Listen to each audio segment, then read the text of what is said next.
At eto ng usapan natin. Ano bang mga inaasahan ng SONA sa iba't ibang sektor sa SONA ng Pangulo? Ito Mm. ang panglima na po ito. Kayo ba, may natupad ba ang Pangulo sa kanyang mga pinangako na mga nakaraang SONA o nakita ninyong may kulang pa? 'Yan. Yan. Nasa linya naman Ah, natin si Attorney Howard Calleja Weng, ang isang convener ng Isang Bayan. 'yan, Tingnan natin.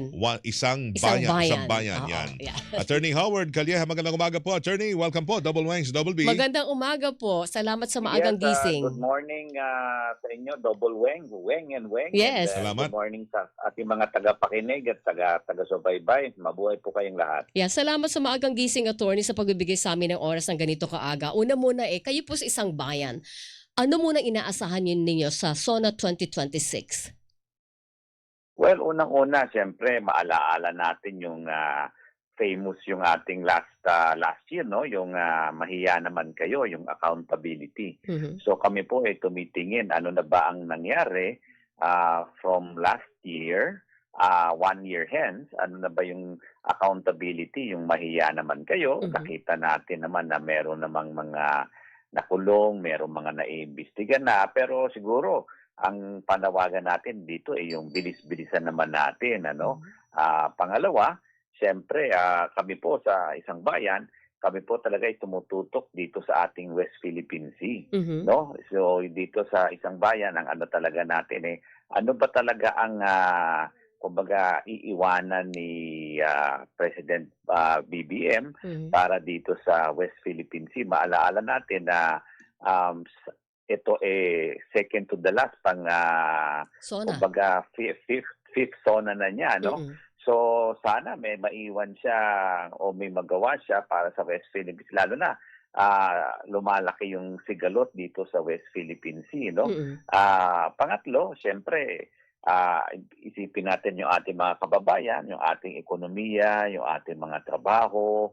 So ano na ba ang ating nagawa dyan? Kasi nga, alam naman natin na siyempre meron ding mga external factors, meron din gera, tumutuloy pa rin, at yung ating krisis sa langis, no? Mhm. Dahil nga sa gera sa Middle East. So gusto natin malaman ano ba ang plano, kasi nga siyempre kailangan nalaman natin na last year medyo tumaas yung ating mga presyo. Mm-mm. Kailangan meron tayong mga kumbaga plano, mga buffer niyan para tuloy-tuloy naman yung ating ekonomiya, no? So at siyempre yung trabaho para sa ating mga mamamayan, and then nandiyan na din po yung pagbaba ng ating krimen na nakita naman natin.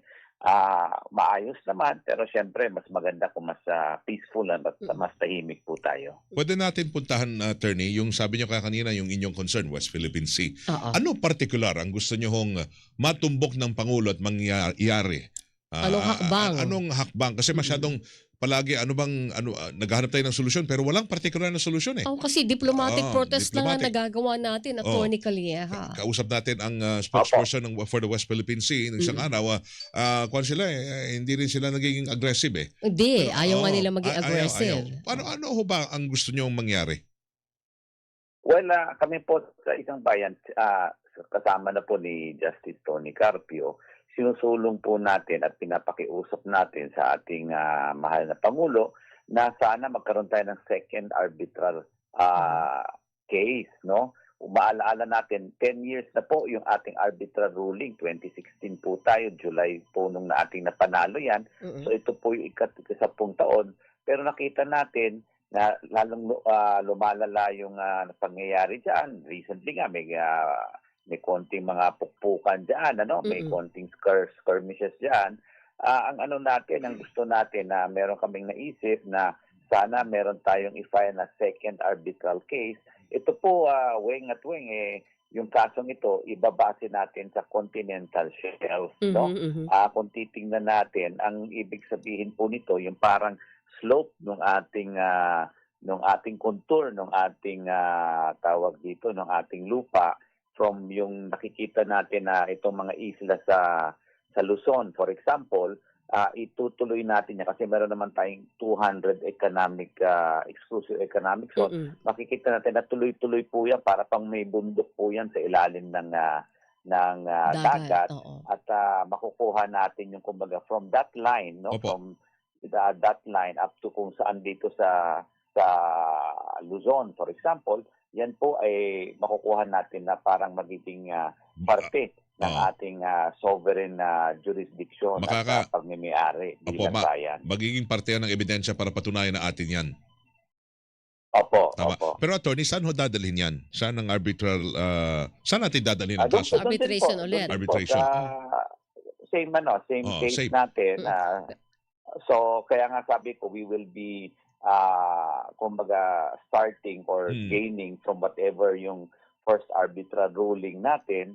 So, kumbaga, meron na tayong first arbitral ruling. Kumbaga, dadagdagan na lang natin. At yun na rin po yung basihan. Kumbaga, yun na rin po yung pwedeng basihan natin na argumento. Dadagdagan lang natin yung argumento para mapalakas pa yung ating, let's say, claim Opo, over itong West Oo. Philippine Sea. Pero partner at saka attorney, yung bang saan ho kaya na pwede talagang maging bahagi rin talaga yung China? Yung talagang sasali sila. Sige, puntahan Hindi. natin yan. Magharapan tayo. Wala namang... Meron ba o talagang Oo, mapipilit ba natin ang China na, yung sumali kayo dito sa diskusyon na ito kasi case ito against you. Alam mo, parang ano yan, weng at weng, di ba? Parang yung mga meron tayong mga kaklase na bully, hindi naman sumusunod talaga Oo. sa batas yan eh. Mm-mm. So parang ang China, yan nga, sila nga yung mga bully dito. oo. Pero maalala natin, we have more than 44 countries already that already support our arbitral ruling.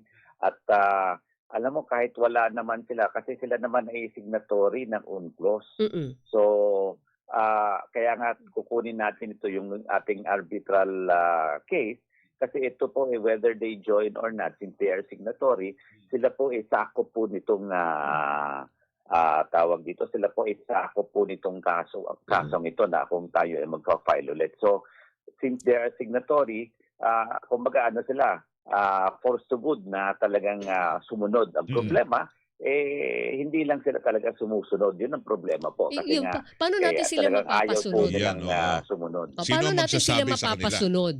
Kaya bang diktahan ng halimbawa arbitration panel or body ang China? O meron kaming decision against you. Oo. Sundin nyo ito. Walang mag-i-implement eh. Walang, Oo. di ba? Oo, kasi siyempre wala namang police yung ating mga international Correct. bodies. Oo. Kahit yung UN natin, wala namang... pero kung makikita natin, hindi lang naman ito unang beses na kunyari meron isang maliit na bansa katulad ng Pilipinas na susunod or kumbaga lumalaban sa isang superpower. Nakita na natin ito sa mga ibang mga ruling ng arbitral courts or international body o kahit na ng UN na sumunod din naman kahit naman yung Russia pa ng malaki kahit naman Amerika pa napasunod din yan, may mga kaso na rin po yan na sila po ay sumunod kasi nga due to international pressure. Kaya nga sabi ko nga maganda na marami ng bansa na sumusunod at tawag dito, nagre-recognize ng ating arbitral ruling para tayo ay magbigay ng pressure. Kung makita nyo naman, weng at weng, marami tayong alyansa na nagpapatibay o nagpapalakas ng West Philippine Sea ng ating claim at saka yung international freedom of navigation dyan po sa West Philippine Sea. So makikita natin na yung international pressure talagang nasa side ng Pero Pilipinas. yung malungkot lang, kahit may international pressure, patuloy pa rin tayong binobomba eh. Oo. Parang walang halaga ho Pinupukpok sa pa nga kanila. tayo ng baton, attorney. Oo. Opo, kaya nga sabi ko, kailangan tuloy-tuloy yung ating resolve dyan. Ano? Alam mo, yung paglalakas ng ganyan, yung pagsisiwalat ng katotohanan, yan po, weng at weng, yan ang pinakamalakas na paraan. At sabi ko nga, yung pushback, lalo na yung nung tinawag tayo na unggoy, na inuunggoy tayo, di ba? Yung pushback dyan, na makita yung paglaban natin kahit sa online fight natin sa social media, malakas din po yan. Kaya kailangan tuloy-tuloy tayo. Ang nakakalungkot lang na sana yung ating mga kababayan united, no? Merong tayong mga kababayan na talagang mga sabi nga natin, kahit sa Senado may mga chinadors, no? So sana we are united in this fight, no? At kami po sa Isang Bayan nagpapasalamat tayo dito kay PBBM, kay President BBM na nakita natin compared to nung kay Duterte, talagang nag-shift tayo na talagang dinaban natin itong arbitral award. Hindi katulad nung first 6 years ni President Duterte, talagang sinabi niya parang scrap of paper lang yan. Pero ngayon, nakita natin na linaban yan. Kaya nga, we are hoping na sana maging isa ito sa maging legacy ni PBBM na magkaroon ng second arbitral case para maging nga, as I said, one of his legacies of his administration. Ang isa pong pangamba kasi, Attorney Calleja, ay baka mabaliwala yung first win natin kung matalo tayo sa second case. Sa tingin ninyo ba, kayang ipanalo pa rin ang Pilipinas kung mag-file tayo ng panibagong kaso? Kaya nga kami, malakas ang aming paniwala kasi itong kasong ito, mas malakas po ito kasi meron din itong scientific tawag dito, scientific basis kasi na-map na po yung kumbaga yung ilalim ng dagat, ano, yung nakita na po yan na meron talagang extension from our itong kung ano yung nakikita natin ngayon, kung yung punto nung let's say Zambales area na yan, Palawan area, nakita na yung slope na yan, tuloy-tuloy, diretso pa rin up to our 200 exclusive economic zone and beyond, no? So meron tayong hindi lang po meron tayong historical, meron tayong geographic, meron din tayong scientific basis, and we can also, sabi ko nga, meron din tayong legal basis dahil meron na tayong first arbitral award. Alright. Doon naman sa kaninang number 1 mo na concern at gusto marinig sa Pangulo, yung sa issue po ng laban natin sa korupsyon. Ngayon, meron nang na-file ng mga kaso. Pero sabi niyo, sana bilis-bilisan. Parang nasa poder na po ito ng hudikatura kung paano didiskartehan ito na maging mabilis, Attorney Calleja. Ang ano naman natin, sabi nga nung ombudsman at saka yung Sandigan Bayan, talagang iniimbestigan nila yan. So, ako naman po, Weng, naintindihan natin bilang isang abogado na meron talagang proseso, no? At saka, yung sinasabi nilang hindi naman, let's say, selective, ako, kahit sino, kung sinong managot, dapat yan po talagang dalhin natin at panagutin natin. So, recently, narinig naman natin na may bagong investigasyon na naman ng ombudsman sa ilang mga congressman, sa ilang mga senador.